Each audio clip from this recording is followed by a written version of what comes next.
কি যে করি, কোনো কাজকর্ম কিছুই নেই। বসে থাকলে তো আর সংসার চলবে না।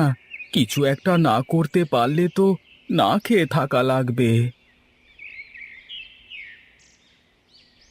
কি ব্যাপার? এখনো সংসেজে বসে আছো কেন? যাও যাও, দেখো কোনো কাজের সন্ধান পাও কিনা। না হলে চাল ডাল সবকিছুই শেষ। আজ যদি রোজগার করতে না পারো, তাহলে না খেয়ে থাকা লাগবে। আচ্ছা ঠিক আছে, যাই দেখি কোনো কাজের সন্ধান যদি পাই। আচ্ছা ঠিক আছে, যাও। তবে আজ চাল ডাল না কিনে বাড়ি ফিরবে না, এই আমি বলে দিলাম। সে কেমন কথা গিন্নি, তুমি এমন কেন করছো? আমি তো বসে থাকি না, আমি তো চেষ্টা করি। কিন্তু যদি কোথাও কোনো কাজ না পাই, তাহলে আমি কি করব বলো? কেমন পুরুষ মানুষ তুমি! বউকে খাওয়াতে পারো না? কি আর করব বলো, সবই আমার ফাটা কপালের দোষ। এত চেষ্টা করি, এত পরিশ্রম করি, কিন্তু কোনোটাতেই কোনো কাজ হচ্ছে না। আমি এত কিছু জানি না বাপু। হয় তুমি রোজগার করে আনবে, নইলে আমি বাপের বাড়ি চলে যাব। ঠিক আছে গিন্নি, তোমাকে কোথাও যেতে হবে না। আমি কোনো না কোনো ব্যবস্থা ঠিকই করে আসব।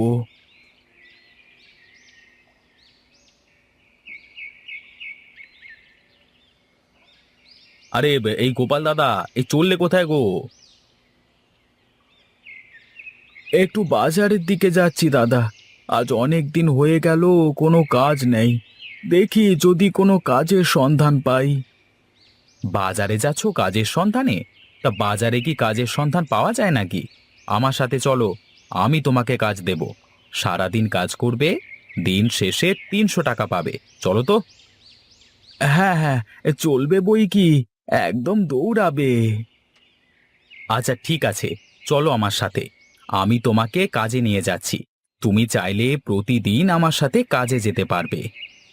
আমি খুব সমস্যার মধ্যে আছি। আজ কদিন ধরে কোনো কাজ নেই আমার। এ সময় প্রতিদিন কাজের জোগান হলে তো অনেক ভালো হবে। আচ্ছা ঠিক আছে, চলো। এখানে দাঁড়িয়ে না থেকে হাঁটতে হাঁটতে কথা বলি। হ্যাঁ হ্যাঁ, চল চল, তাই চল যাই। তা তুই ধান লাগাতে পারিস তো নাকি? হ্যাঁ হ্যাঁ, কেন পারবো না, সব পারি। মাঠ ঘাট দোকানপাট যা বলবে সব কাজ করে দেব। আচ্ছা ঠিক আছে, চল তাহলে। আরে গোপাল, তোকে নিয়ে এসে বেশ ভালোই করেছি দেখছি আমি। ভালোই তো ধান লাগাতে পারিস দেখছি। গরিব মানুষের ছেলে তো, সব কাজ শেখা আছে। আচ্ছা ঠিক আছে, তুই কাজ কর।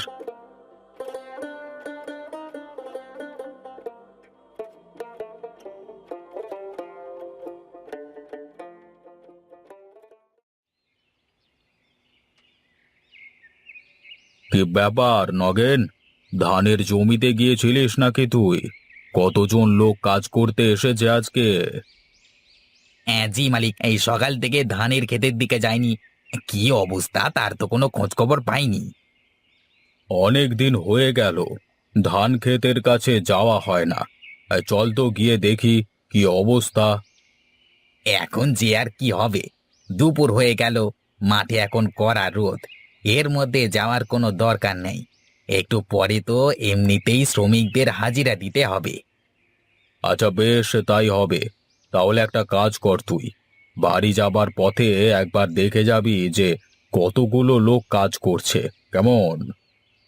আচ্ছা বাবু, ঠিক আছে, আমি দেখে তারপর বাড়িতে যাবো ক্ষণ। আচ্ছা বেশ, তাহলে আয় এখন।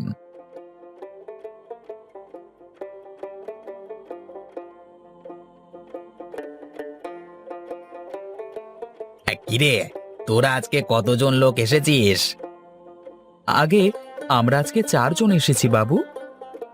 কিরে তুই কে? তোকে তো আগে কখনো এখানে দেখিনি। আজকে কি নতুন এসেছিস নাকি? আগে জি সাহেব, ওর নাম গোপাল।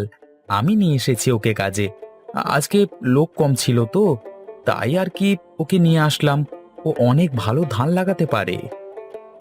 আচ্ছা আচ্ছা, ঠিক আছে ঠিক আছে, তা তোরা সকলে মন দিয়ে কাজ কর।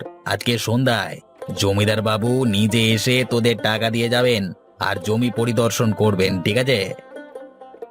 আচ্ছা ঠিক আছে, আমরা সন্ধ্যার আগে সব কাজ শেষ করে ফেলবো। আচ্ছা ঠিক আছে, তা তোরা কাজ কর, আমি এখন চলি, কেমন?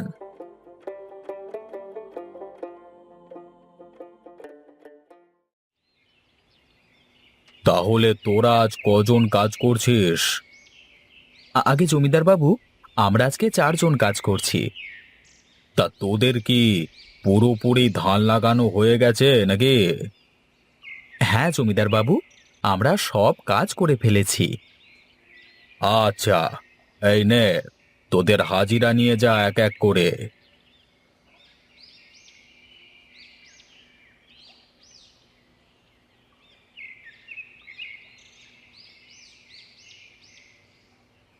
এই গোপাল, চল চল, আমরা বাড়িতে যাই, অনেক কাজ পড়ে আছে। আমাকে একটু বাজারে যেতে হবে, তুমি চলে যাও, আমি আসছি। আচ্ছা ঠিক আছে, আমি গেলাম তাহলে, তুমি এসো কেমন।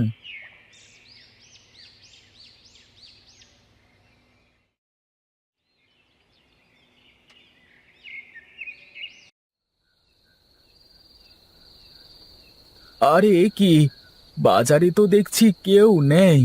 এবার গিন্নিকে গিয়ে কি বলবো আমি?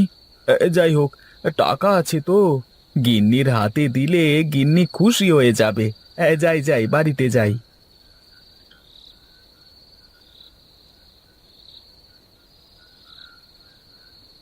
গিন্নি, ও গিন্নি, কোথায় গো তুমি? এদিকে এসো তো।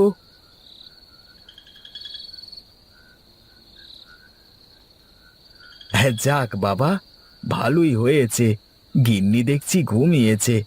এখন আর গিন্নিকে ডাকছি না, কাল সকালবেলায় বাজারে গিয়ে বাজার করে গিন্নির হাতে দেওয়া যাবে।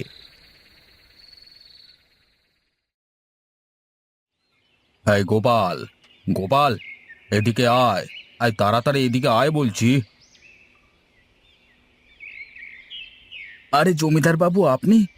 এই গিন্নি, দেখো দেখো, হে জমিদার বাবু, তোমার যদি বিশ্বাস না হয় তবে জমিদার বাবুর কাছে জিজ্ঞাসা করে দেখো আমি কাজ পেয়েছি কিনা।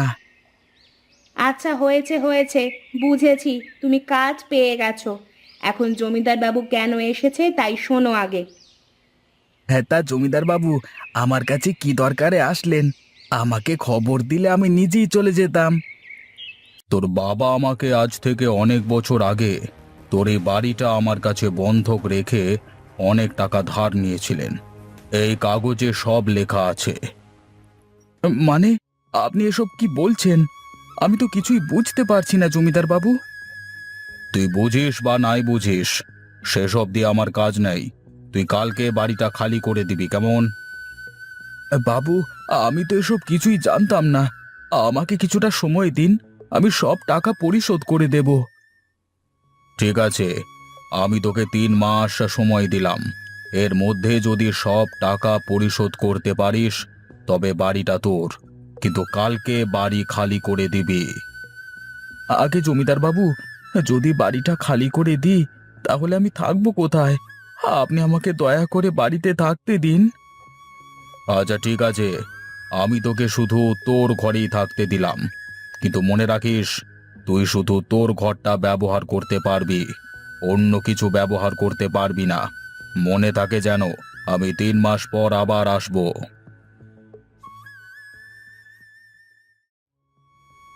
তুমি থাকো, আমি চললাম আমার বাপের বাড়ি। যেদিন রোজগার করার মুরদ হবে সেদিন তুমি আমার কাছে আসবে।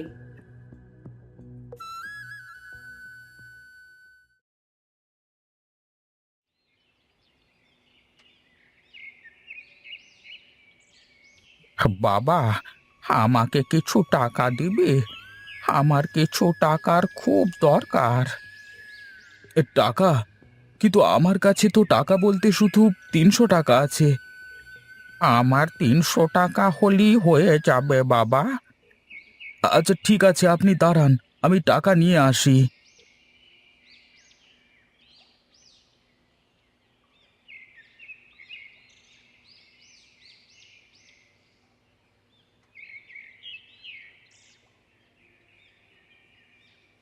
আমার কাছে তোকে দেওয়ার মতো এই আম গাছ ছাড়া আর কিছুই নেই রে বাবা।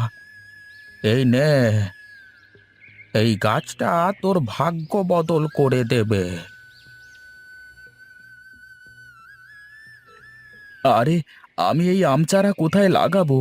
জমিদার বাবু বলেছেন টাকা শোধ না করা অবধি কোনো কিছু ব্যবহার করা যাবে না। এক কাজ করি, চালের উপরের মাটিতে গাছটা লাগিয়ে দিই।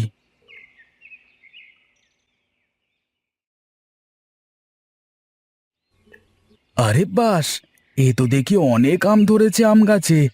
এখন আমি এই আম বাজারে বেচে জমিদারের সব টাকা পরিশোধ করে দিতে পারবো। যাই যাই, কিছু আম পেড়ে নিয়ে বাজারে যাই, বিক্রি করে আসি।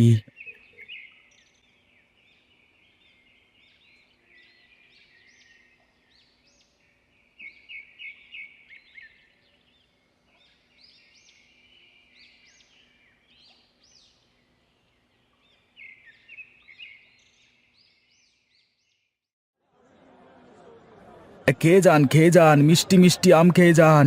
একবার খেলে বারবার খেতে মন চাইবে। মিষ্টি মিষ্টি আম খেয়ে যান। দাদা, আমাকে আম দাও তো, আমাকে 5 কেজি আম দাও। হুম, আমাকেও দাও। আমাকে আগে দাও। আমাকে 10 কেজি আম দাও।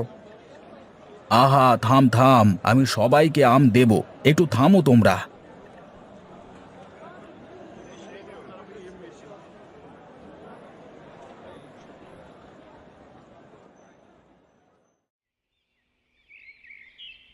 জমিদার বাবু, এই নিন আপনার টাকা। এখন আমার বাড়ির কাগজ আমাকে ফিরিয়ে দিন। হ্যাঁ হ্যাঁ, এই নে তোর বাড়ির কাগজ। আর শুনলাম তুই নাকি বাড়ির চালে আম গাছ লাগিয়েছিস, সেই গাছে নাকি অনেক আম ধরেছে। আগে হ্যাঁ জমিদার মশাই। তাহলে তো এখন ভালোই রোজগার করছিস। যা, এখন তোর বউকে ফিরিয়ে এনে ভালোভাবে সংসার কর। না, তার কোনো দরকার নেই জমিদার বাবু।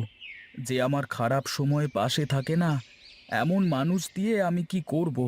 আমি চলি এখন।